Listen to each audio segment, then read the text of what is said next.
Então, na verdade, você ganha com esse tipo de tecnologia em peso. Você consegue construir uma estrutura mais leve Uhum, e com a mesma resistência de uma laje maciça, por entendi. exemplo.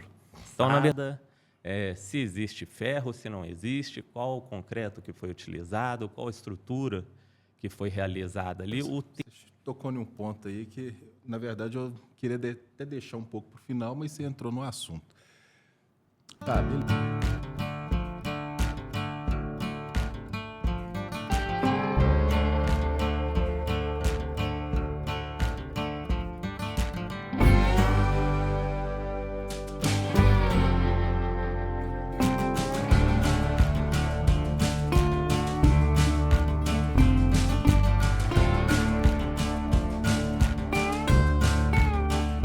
Olá, sejam muito bem-vindos ao Pod Prosa. Nós estamos aqui com o episódio de número 28. Meu nome é Regis. Para esse episódio, mais uma vez aí, fugindo às regras, né? Saindo um pouco da engenharia mecânica, nós estamos agora com a engenharia civil e vamos falar sobre diagnósticos, né? Nós tivemos um episódio aqui que nós falamos sobre alguns diagnósticos também, análise, né, de testes não destrutivos, né, na área da engenharia mecânica. Hoje nós vamos falar da engenharia civil, um conteúdo super especial. Nós estamos aqui com uma pessoa maravilhosa, Magno Barros, né? É um prazer te receber. Mas antes de passar para você, Magno, eu gostaria de cumprimentar os nossos patrocinadores.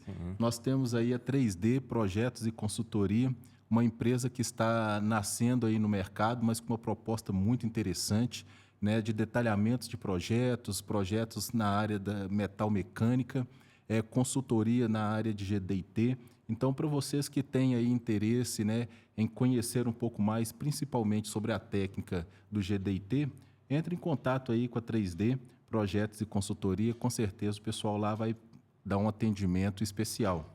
Nós temos também a 2V Consultorias e Engenharia. Essa empresa ela trabalha voltada para a atmosfera explosiva.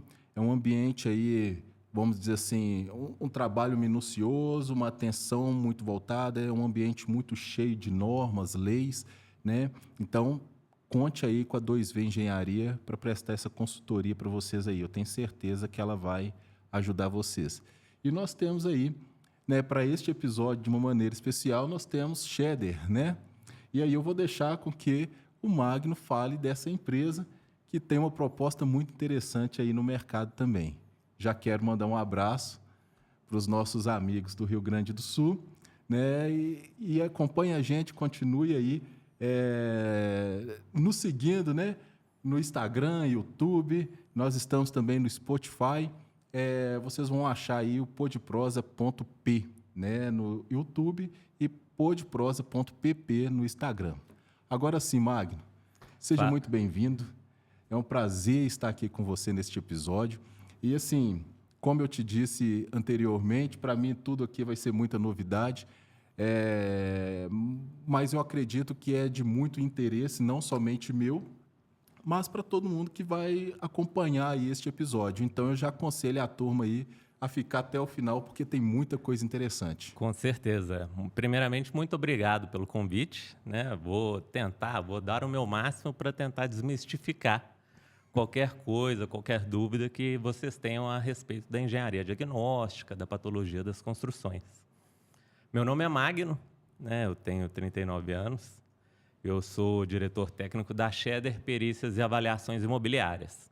Hoje, qual que é o nosso carro-chefe, qual que é o nosso produto, o nosso trabalho? A gente trabalha com investigações de manifestações patológicas. Então, normalmente, quando você tem um problema ali na sua edificação, uma infiltração, uma trinca, ela tem uma origem, né? E a gente tenta investigar a causa desse problema, a origem desse problema, e entregar informação prática também para as pessoas. Quem não é engenheiro, quem é leigo, às vezes fica muito vendido na situação toda. Então, a gente tenta sempre trabalhar com pareceres e laudos palatáveis para quem não é da engenharia. Então, a gente tenta sempre entregar informações muito práticas em relação a produtos, qual é a melhor técnica para a resolução de cada problema, qual é a melhor tratativa, né? São temas que acabam sendo um pouco mais complexos, né, do que parecem. Na sua grande maioria envolvem aí um certo custo financeiro, né? Não é barato, não é tão simples assim, dependendo da situação. E a nossa ideia é sempre entregar o melhor conteúdo e ajudar o cliente, de fato. Muito bom, muito bom.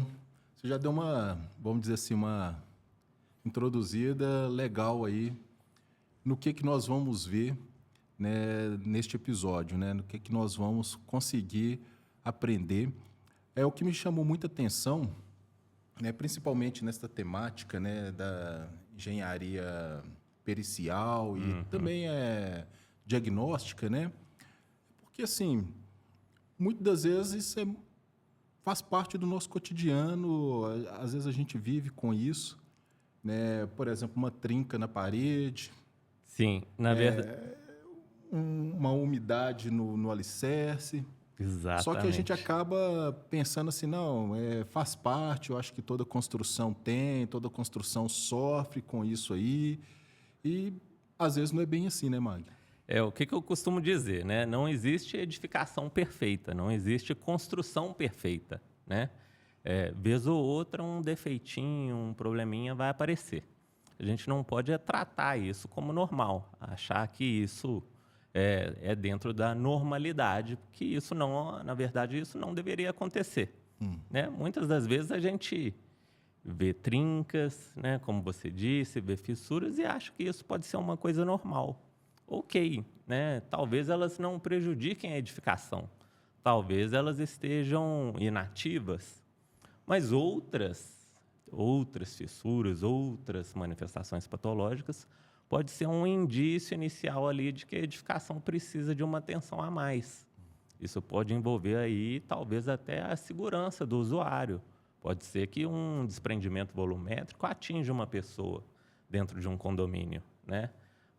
Quando a gente tem um corpo caindo de uma certa altura, esse corpo, a hora que chega no chão, chega com uma velocidade muito grande. Imagina se isso atinge uma criança que está numa área comum, um idoso que está passando ali num hall. Então, isso deve ser levado com atenção e muita seriedade, sim. Agora, vamos continuar dentro desse assunto aí, porque, olha só, quando é que a gente tem que ter aquele start, assim, aquele alerta, falar assim, olha, eu acho que isso aqui já está passando do limite, vamos dizer assim, da normalidade e já está entrando para um ponto mais crítico. Né? Porque o leigo, nós vamos sempre pensar o seguinte, não, isso aqui, assim, pô, sempre esteve ali, a gente sempre conviveu com essa fissura, a gente sempre conviveu com essa trinca. Dentro da engenharia diagnóstica, né, ela é regida por muitas normas, principalmente da BNT, e também as boas práticas de engenharia, né? Então, existem tempos específicos para cada sistema. Em algumas cidades, tem um termo chamado de inspeção predial, onde esse documento ele já é gerado automaticamente ano a ano. Ele é obrigatório para condomínios. No nosso caso aqui em Minas Gerais, Grande BH, nossa região, esse documento ele não é obrigatório. No entanto, o que eu costumo dizer para os meus clientes? E até mesmo quem não é cliente, às vezes é um amigo, é uma pessoa próxima com dúvida, sempre tentar fazer ali, mesmo que seja uma autovistoria, dar uma pincelada no condomínio, pelo menos uma vez por ano. Identificar, caso apareça desplacamento de revestimento cerâmico, uma trinca onde não existia, uma pintura com presença de bolor, com presença de mofo. Às vezes, entre um ano e outro, isso apareceu ali. Então, a gente acaba meio que criando uma metodologia de acompanhamento dessas manifestações. E aí, notificada, percebida essa manifestação, o ideal é chamar um engenheiro com competência para diagnosticar aquilo.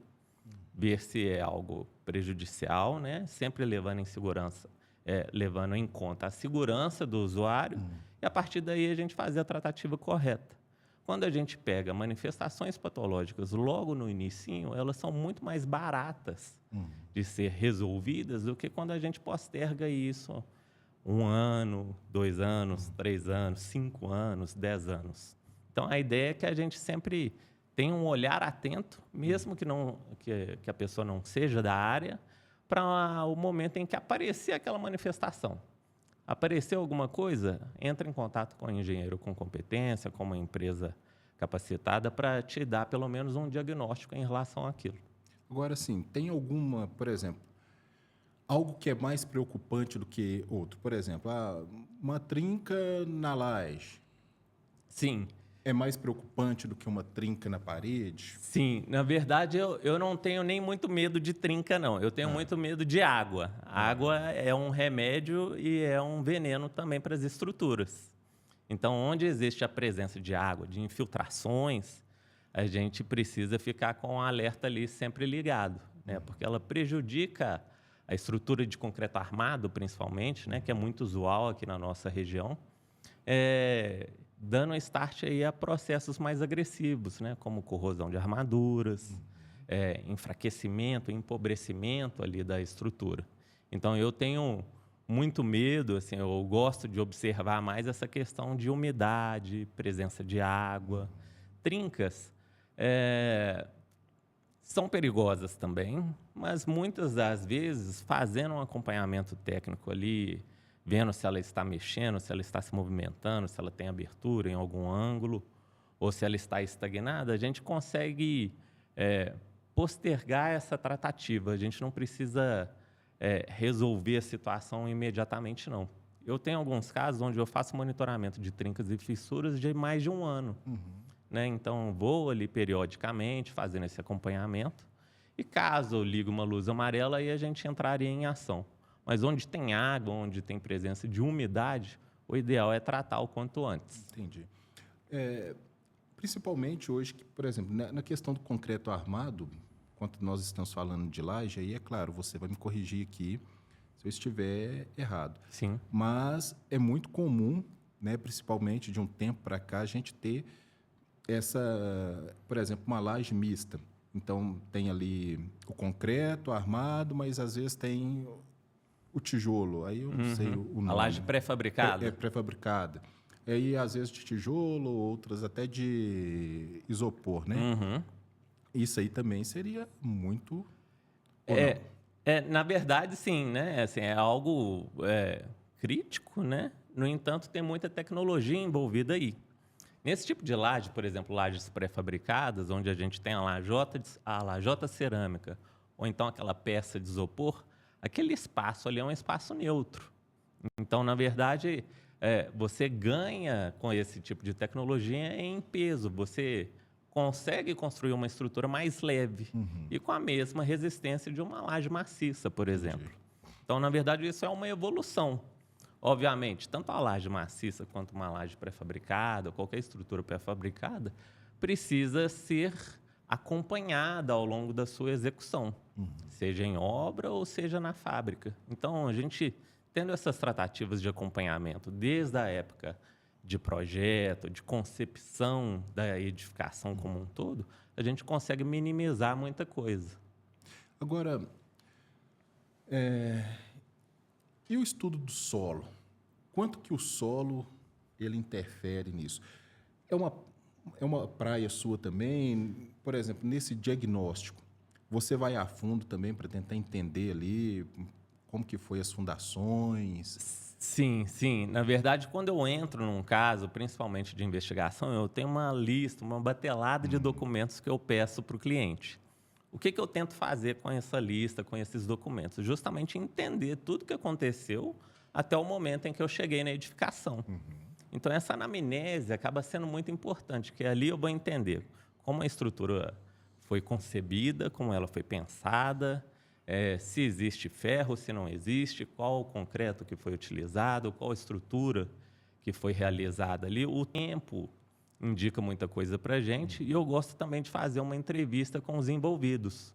No caso no caso condominial, por exemplo, eu gosto de fazer uma entrevista com os moradores, com os proprietários, porque muitas das vezes tem ali um Um prédio de 15 anos, por exemplo, tem um morador de 1 ano, mas tem um morador de 15 anos ali, que foi o primeiro morador. Então, ele tem muita informação para me contar, né? Síndicos anteriores, né? Às vezes, um síndico profissional que acabou de chegar num condomínio não tem um conhecimento tão profundo igual um síndico morador que abriu o condomínio, né? Que startou a convenção de condomínio ali. Então, esse pessoal tem muita informação para me contar. E eu vou juntando esse quebra-cabeça para embasar o rumo do diagnóstico. Obviamente, me pautando sempre nas normas, nas boas práticas, no conhecimento bibliográfico, né? Eu gosto muito de ler livros técnicos, né? Então, eu vou sempre ali me apoiando em quem é mais esperto que eu, né? Nesses autores, já que já Quem chegou primeiro. Quem chegou primeiro, exatamente. Né? Quem chegou primeiro. Exato. Agora, assim, eu ainda, sobre a questão do solo, eu acho que gera uma grande influência na construção, né? Eu sei que, quando vai falar do solo, isso aí deveria ter tido estudo do solo antes da construção. Uhum. Mas hoje, pela sua experiência, por aquilo que você tem acompanhado, principalmente aí Grande BH, nas cidades metropolitanas, as pessoas têm tomado esse cuidado de estudo de solo, construindo em locais adequados para evitar danos futuros? Eu diria que é 50-50, né? Assim, a gente tem cliente, tem construtor, tem gente de tudo quanto é tipo, né? Então, existem boas empresas que, sim, fazem um pré-diagnóstico, um estudo desse solo, principalmente com o ensaio SPT, né? Que entrega muita informação para a gente. O que seria o ensaio? É um ensaio de teste de profundidade, onde a gente vai conseguir ver qual o tipo de solo que tem ali embaixo. Então, ele vai me entregar uma tabelinha onde eu vou conseguir ver as alturas de cada tipo de solo, onde é um silt, onde é uma argila, onde é um basalto, por exemplo, e até onde existe o lençol freático. Então, eu consigo extrair muita informação disso, principalmente quando a gente traz aí para garagens, subsolos, né? Esses dispositivos, essas estruturas que estão enterradas, que acabam sofrendo muito com umidade, eflorescência de água. Às vezes, a pessoa construiu ali num momento de seca, igual aqui em BH, a gente teve 190, 150 dias sem chuva. Então, querendo ou não, o lençol freático acaba dando uma minada, né? Ele acaba ficando um pouquinho mais fraco. E, consequentemente, a hora que chega a época das chuvas, esse finalzinho de ano, essa época de março, né, que a gente tem água em abundância, esse lençol freático acaba ficando mais forte, ele acaba sendo potencializado por conta dessa percolação de água. Isso acaba, dependendo do tipo de construção, impactando, por exemplo, uma garagem de um subsolo, né, um muro de arrimo, uma estrutura de contenção que não foi devidamente impermeabilizada. Então, o estudo do solo, querendo ou não, no início da obra ali, essa investigação acaba sendo muito importante para o resultado final da construção. Não é nem para aquele momento inicial, não, mas mais pensando num horizonte mais amplo, né? 5 anos, 10 anos, 15 anos para frente. Aí acaba a vida do imóvel, né? Exatamente, exatamente. Depois de construído, né, a grande maioria você não vai querer desfazer aquilo que está construído. Então, para o resto da vida. Né? Exatamente. Mas existem tratativas para corrigir isso. Né? Hoje em dia existe no mercado uma grande variedade de fabricantes e dentro do leque de cada fabricante uma grande variedade de produtos.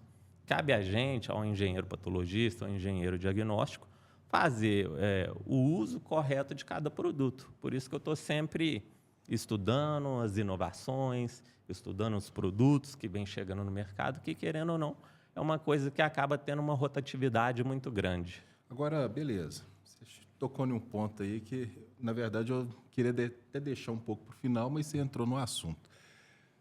Tá, beleza. Primeiro, vamos falar sobre os diagnósticos. E o que você usa para diagnosticar, né? Então, por exemplo, a gente gosta sempre de a engenharia trabalhar ali do lado da medicina, Uhum, né? uhum. Então, por exemplo, a gente teve episódios aí para trás, né?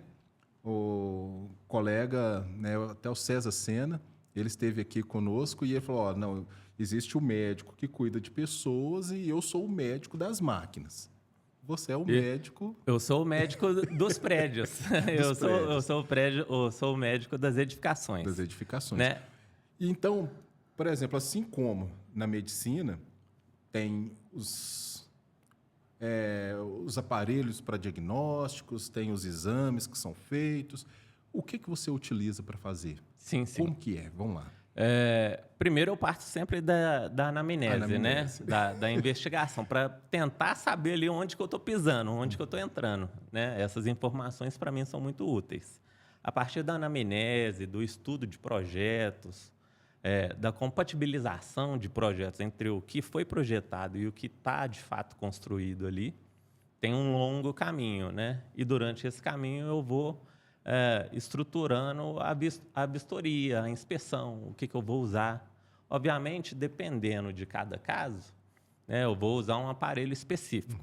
Eu tenho alguns que eu não abro mão, assim, que eu gosto muito de usar e que estão sempre na minha mochila, né? Por exemplo, eu até trouxe um martelinho de percussão, né, com ponta em ABS, que eu uso muito para fazer investigações em sistemas de revestimento cerâmico.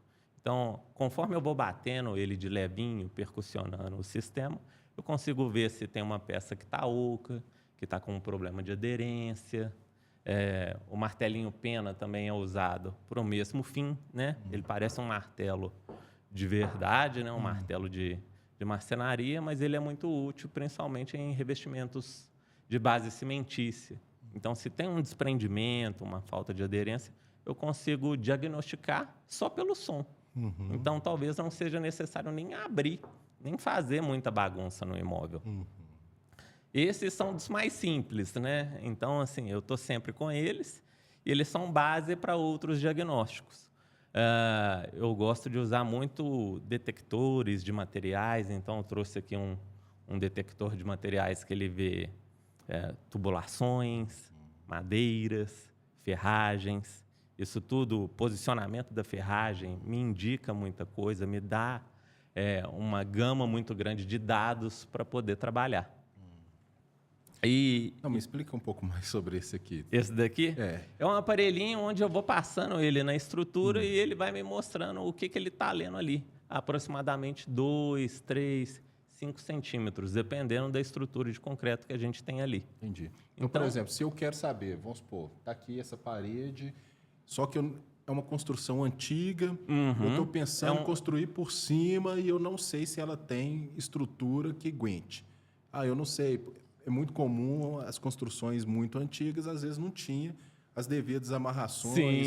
Sim. Aí eu posso te chamar, você traz uma Sim, parede. e eu consigo detectar com esse aqui. Legal. Né? Não só armaduras e estruturas, né? Mas, por exemplo, quem nunca teve medo de fazer um furo num banheiro ou numa parede próxima a uma tubulação hidráulica e acertar um tubo, né? Então, com isso daqui eu consigo detectar.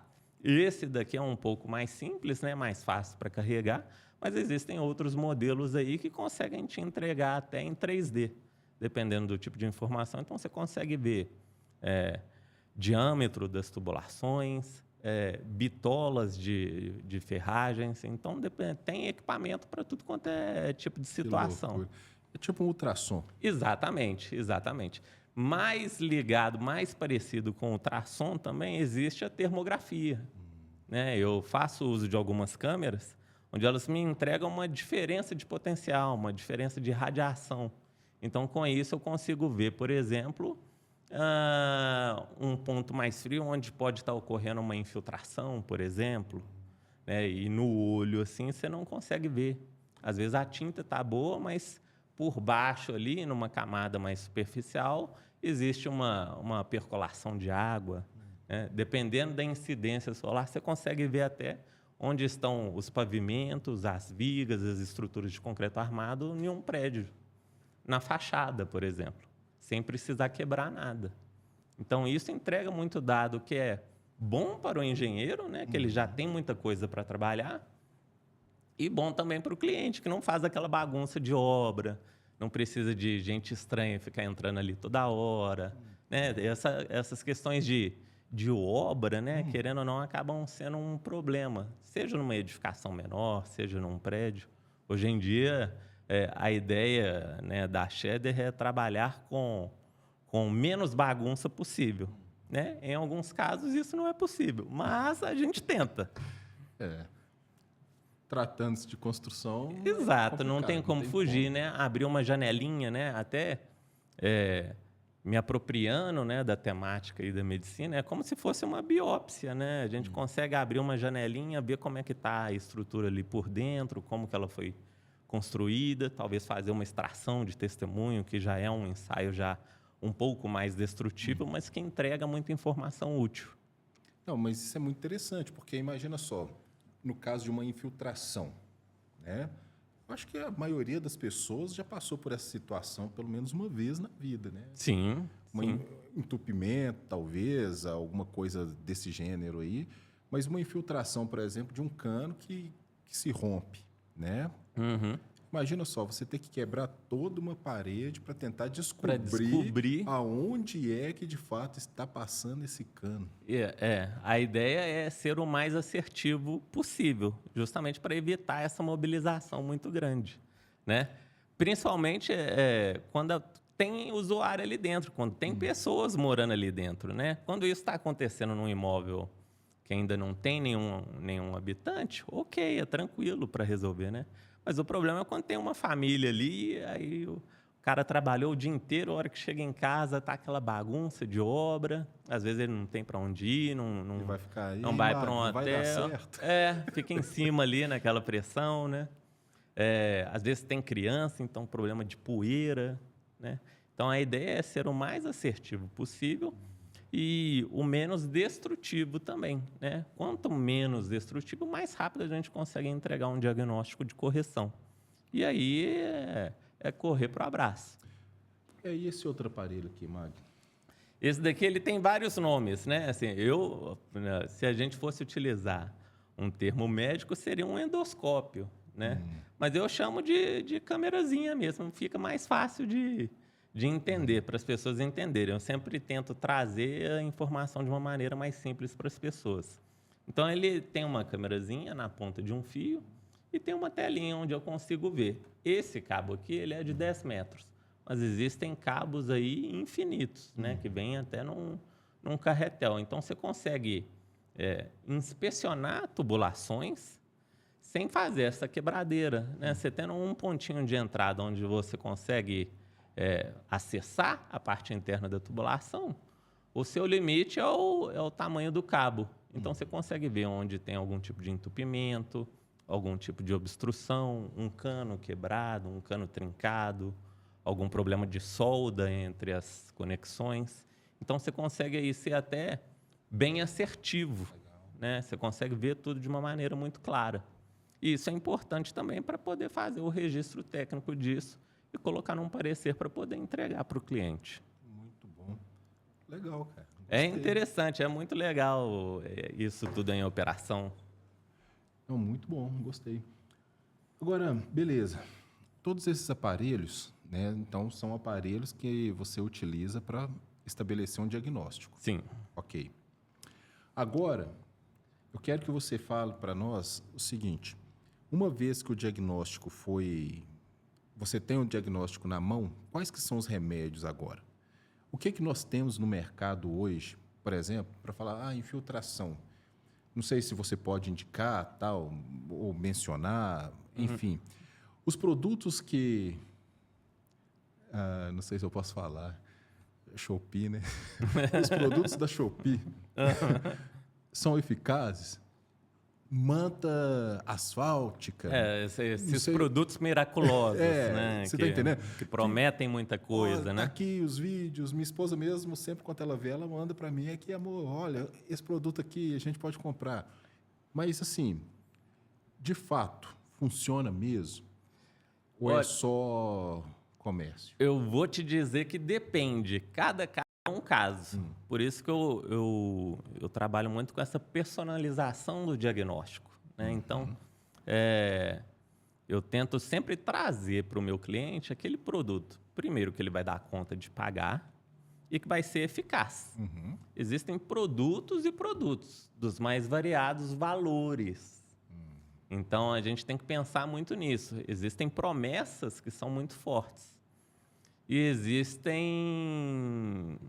decepções, né? Então, tem muito produto miraculoso aí que promete muita coisa, mas quando ele foi testado, quando ele foi ensaiado num caso muito específico, num ambiente controlado, num laboratório. Às vezes, na prática, ele não tem aquela performance. Então, querendo ou não, o cliente acaba meio que tendo uma decepção quando ele usa o produto incorreto para a situação dele. Eu diria que não existe fórmula de bolo, né? Não existe aquele segredo, aquele produto que funciona em todas as situações. Cada caso é um caso, né? E eu tento sempre trabalhar com as marcas mais conceituadas, que já estão aí há mais anos no mercado, justamente porque eles têm um corpo técnico que te atende, que já está ali mais presente. Então, esse pessoal chegou, né, nessa idade de mercado, nesse tamanho de mercado, por algum motivo, né, que é aquele compromisso com o cliente. Né? Muitas dessas empresas mais novas, às vezes, não têm um corpo técnico aí tão estruturado para te dar um parecer técnico, para te dar um suporte. Então, por exemplo, quando você estabelece um diagnóstico, né, e você vai, opa, espera aí, eu acho não, né, por a sua experiência, né, que, eu acredito que este produto aqui, ele é eficaz. Aí, normalmente, você chama, por exemplo, um técnico, né, opa, espera aí, eu estou com uma situação dessa aqui, o que você me diz, o que você me orienta, esse produto... Sim, já aconteceu algumas vezes, né? Eu faço muitos cursos dentro das fábricas, né? Justamente para tentar ter esse conhecimento, esse know-how, ver o produto ali na prática. Eu não sou o dono da verdade, né? Então, eu não sei de tudo, de todos os produtos. Mas, então, quando eu não sei, eu tenho que recorrer a esse corpo técnico que me dá um suporte ali. Às vezes, a situação é mais simples do que ela parece, do que ela aparenta, né? E, às vezes, não, né? Às vezes, é preciso aí um produto mais específico, alguns produtos que não são produtos de prateleira, né? Então, querendo ou não, o corpo técnico dessas empresas maiores acaba tendo que entrar em ação, até para poder fazer o fornecimento adequado. Entendi. Magno, agora, beleza. Eu acho que a gente falou bastante sobre essa questão do diagnóstico, né? E sobre as perícias judiciais, você faz também?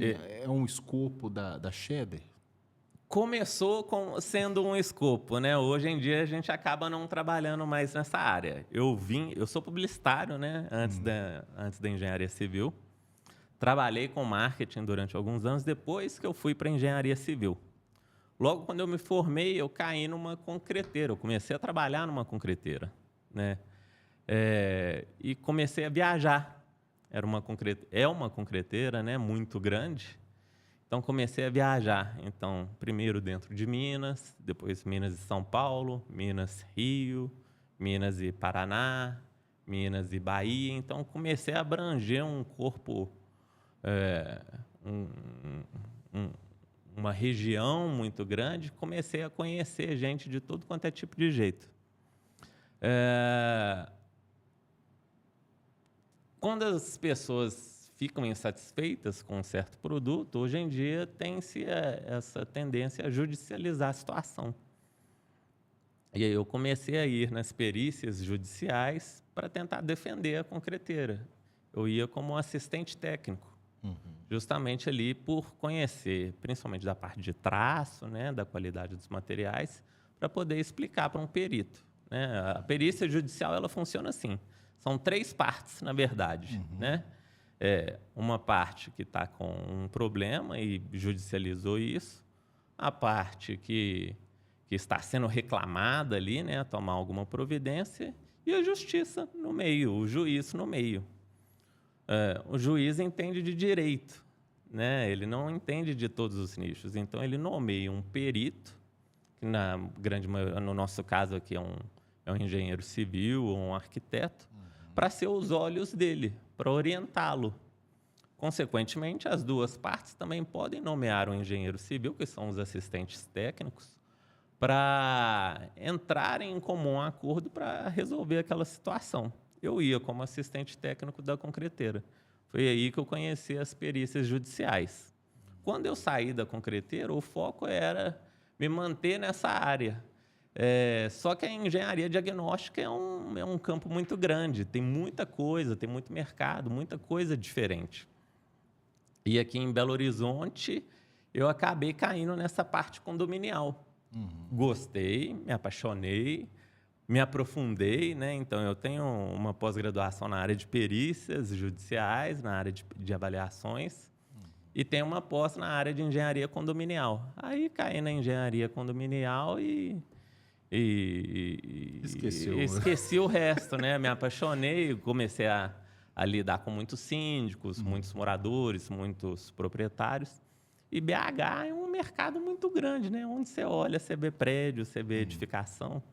Eu falei, é melhor ser bom em uma coisa do que tentar abraçar o mundo, né? Se você tenta fazer de tudo um pouquinho, você acaba não sendo bom em nada. E eu acabei meio que dando uma nichada nessa parte condominial. Trabalhando não só com condomínios, mas também com pessoas físicas também. Um proprietário de um imóvel, um proprietário de uma casa, um proprietário de um apartamento. Então, mas hoje vamos dizer assim, o seu maior público é voltado para condomínio. É voltado para a parte condominial. Indústria, empresas. Também atendo, porém num percentual um pouco menor, né? Quando tem um problema de infiltração, um problema de trinca, um problema de compactação de solos, né? Algum problema ligado à parte civil, algumas empresas me acionam. No entanto, a grande maioria ainda é a parte condominial. Entendi. Agora, Magno, vou fazer uma pergunta para você, assim, que, por exemplo, a gente tem alguns casos, né? Até na grande BH, alguns casos não tão antigos, né? De prédios que caem, né? Claro que é muito complexo a gente analisar assim, sem dados, né? Claro que a gente não está aqui querendo dar o veredito final, o porquê. Mas a pergunta é o seguinte, normalmente dá sinais...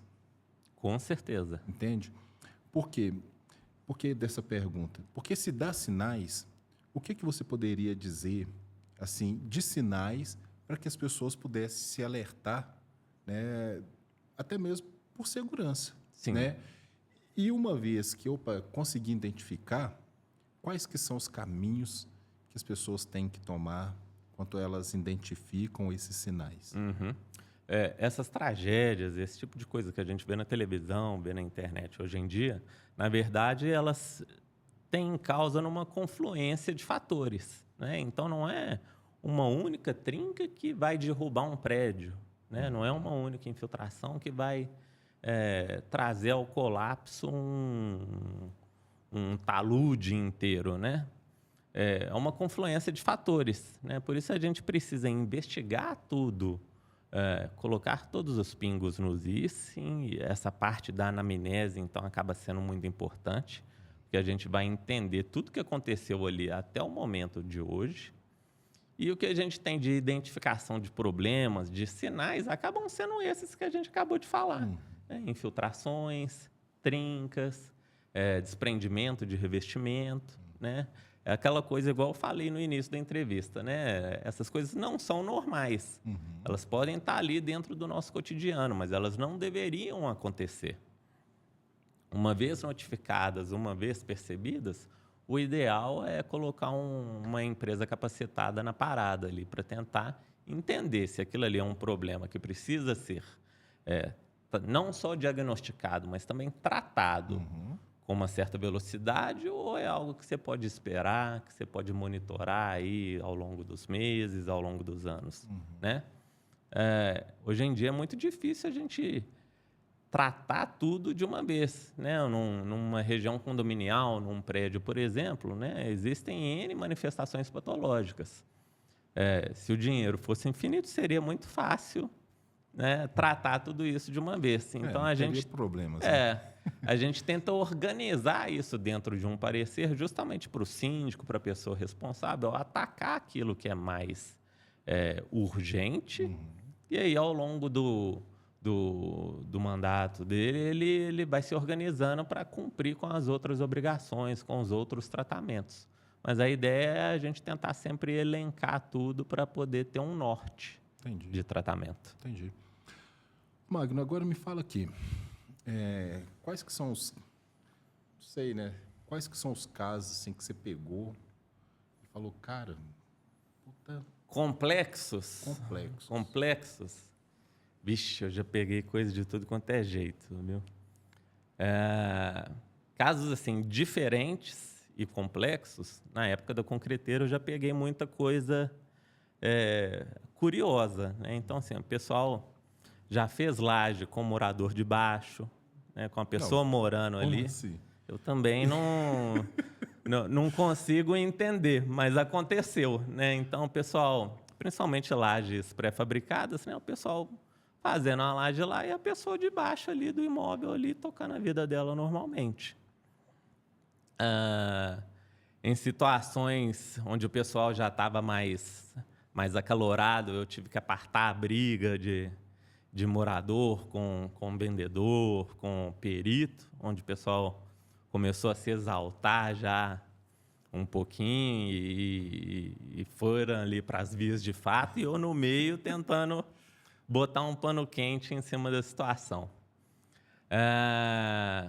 Casos complexos. Já peguei algumas edificações aí dos anos 60, 70, então os moradores originais, os projetos já não existem mais. Então a gente teve que traçar toda uma estratégia para poder fazer um diagnóstico e levando em consideração o momento de construção daquela edificação, né? Então tudo isso mudou, né? Quando eu entrei na concreteira era um jeito de construir. Hoje em dia, na Scheder já é outro. Então, essa evolução acaba sendo muito rápida e a gente precisa acompanhá-la. Não seria justo eu tratar uma edificação levando em conta as normas atuais, sendo que na época da construção daquela edificação, essa norma nem existia. Então, eu não posso condená-la, dizer que ela foi construída erroneamente. Ela foi construída com os materiais da época, com a tecnologia que existia na época, com as práticas da época. E que eu acho não quer dizer que é errado. Não quer dizer que é errado, então eu preciso me adaptar, né? Agora, casos extrajudiciais de problemas de síndicos com moradores, síndicos com construtoras, todo dia é um diferente, né? Isso é um mercado que é muito grande, principalmente em Belo Horizonte, né, região da Grande BH. A gente tem muito prédio sendo entregue, né? Então acaba assim que a gente percebe aí edificações muito novas já com problemas, né? A ideia não é criar um alarde, mas sempre tentar chegar numa solução para resolver e para ficar bom para todo mundo. Tem que ser bom para o construtor e bom para o consumidor.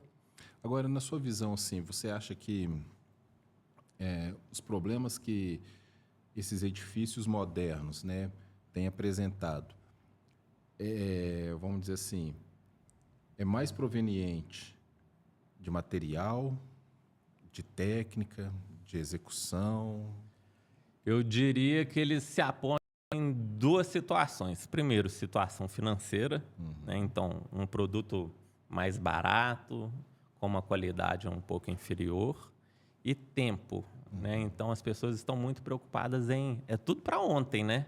Então, a entrega de apartamentos é para ontem, né? A construção de prédios é tudo para ontem. Então, tem que ser tudo muito rápido, muito eficiente. E, com isso, a gente acaba ali perdendo alguns trejeitos, algumas das boas práticas, né? Em relação, por exemplo, à cura do concreto.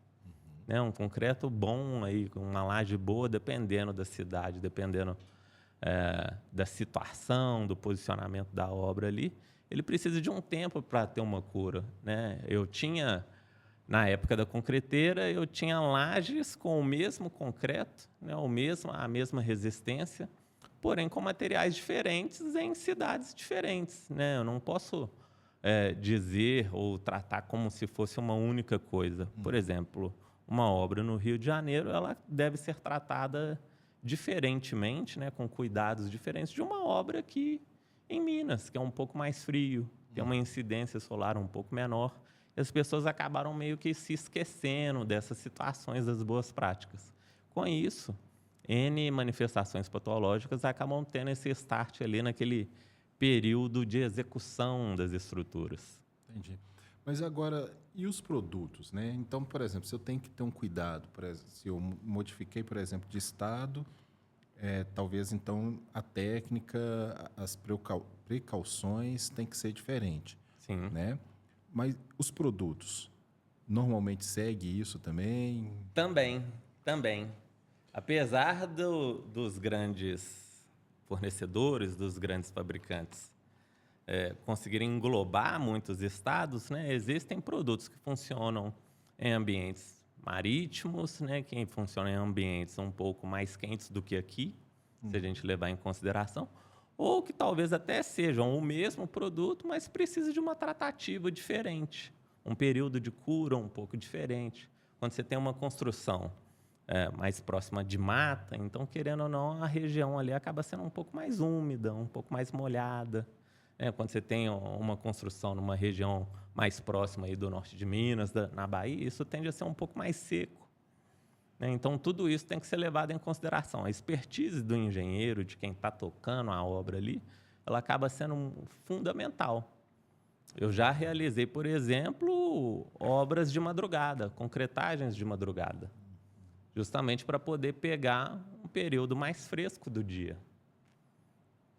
Já realizei prédios, né, de concreto, onde você fazia um andar por dia.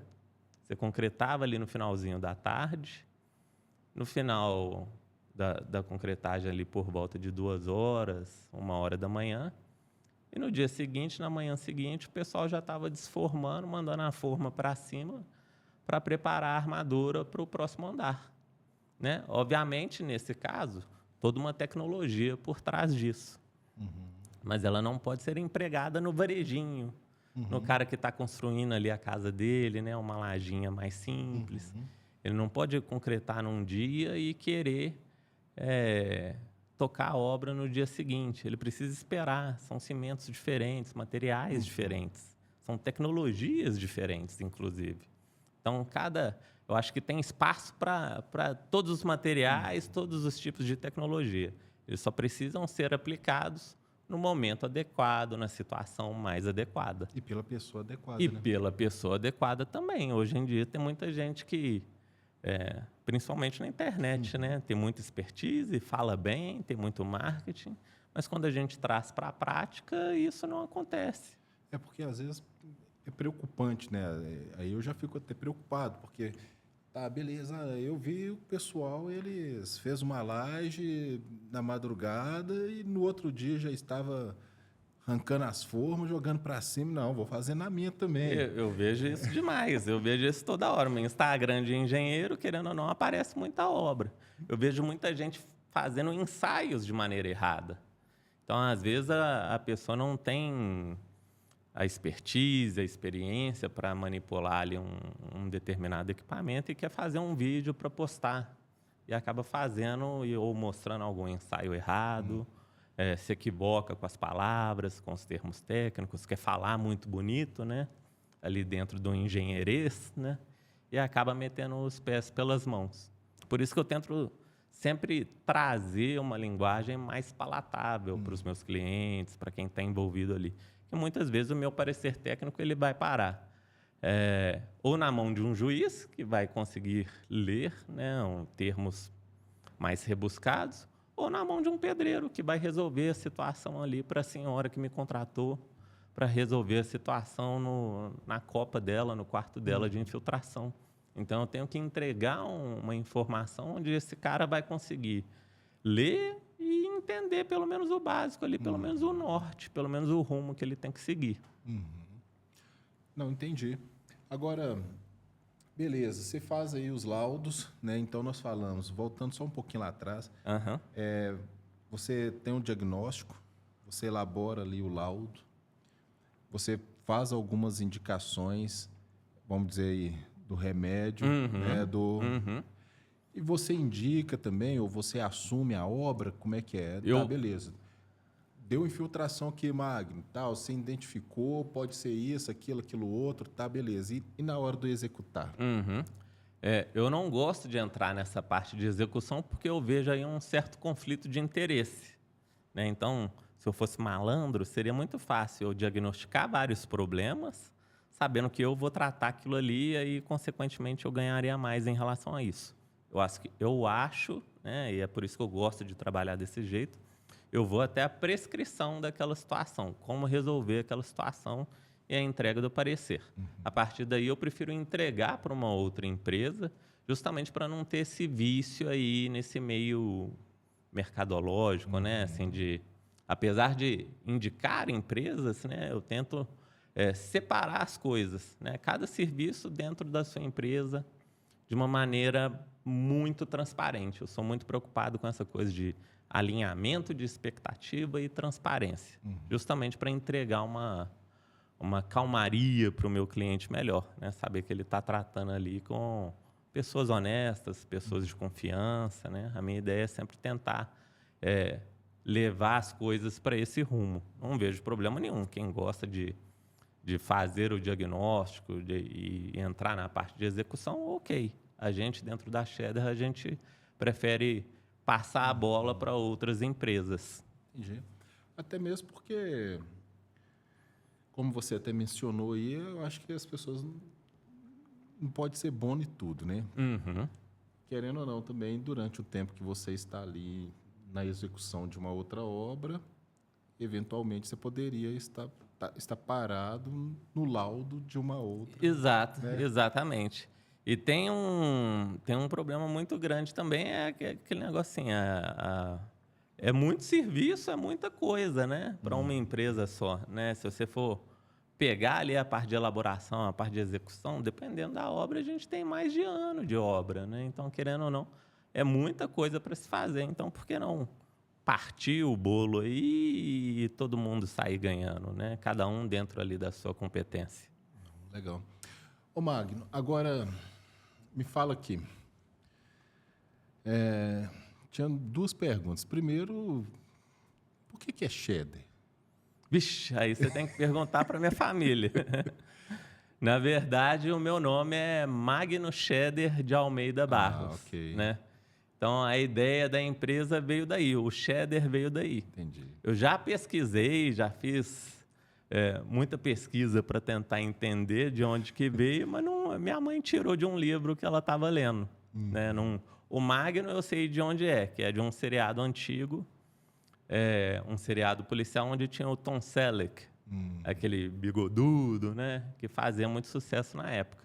Agora, o cheddar é um nome composto, né? Mas minha mãe tirou de um livro, assim, não Legal. tem nenhum significado, não. Na verdade, eu não tenho descendência alemã, né? Muita gente acha que é de origem alemã, que é alguma coisa assim. Eu tenho origem portuguesa e italiana. Mas alemão mesmo, só o chucrute, né? Não tem nada ligado, né? E a ideia do cheddar é mais para criar uma diferenciação mesmo, né? Assim, eu não queria colocar o meu nome, né? Justamente para um momento em que eu precisasse me afastar um pouco e ficar mais na parte de gestão da empresa, né? E aí isso é um negócio mais neutro, né? Pode ir um funcionário meu, uma pessoa de confiança lá me representando, não precisa estar atrelado ao Magno, né? Eu sempre, desde o início, desde a concepção da empresa, eu sempre fui muito preocupado com isso, em separar a pessoa física do CNPJ, né? Justamente para não ter esse vínculo eterno aí com a empresa. Legal. E a segunda pergunta seria o seguinte: quais que são os seus planos futuros, assim, né? Se é que você pode compartilhar aí a respeito da Cheddar, né? Sim. O que você pensa? Qual que é? Para onde você quer voar? A meta é continuar no mesmo nicho, né, que a gente está e, obviamente, tentar crescer, né, escalar, né. Existem várias maneiras de se escalar uma empresa, né? Eu penso em escalar pensando em aumentar o número de funcionários, aumentar as pessoas capacitadas ao meu lado para poderem realizar os ensaios, elaborar os diagnósticos, elaborar os pareceres técnicos com o mesmo nível que eu gosto de trabalhar. Então, a ideia é, obviamente, tentar crescer e ser uma presença marcante dentro do mercado, onde as pessoas vão ter aí um símbolo de confiança, de bons preços, né? De preços justos e de tecnologia, né? Eu acho que a gente não pode fechar os olhos para essas questões tecnológicas, né? Tudo aquilo que vier a acrescentar no serviço, acrescentar um valor, onde a gente vai conseguir transmitir isso para o cliente de uma boa maneira, eu acho que deve ser agregado. Não, muito bom, muito bom. E queira Deus, né, que de fato, né, você Amém. chegue lá. Né? Amém, com certeza, vai dar com certo. muito trabalho, nada é impossível, né? Amém, vai dar certo. Magno, agora fala para a turma aí que chegou até aqui conosco, como que o pessoal te contacta, né? Como que eles te acham? Deixa aí como que é que faz para contratar a empresa. A gente tenta ser o mais presente nas redes sociais possível, né? Então, a gente tem Instagram, Facebook, LinkedIn,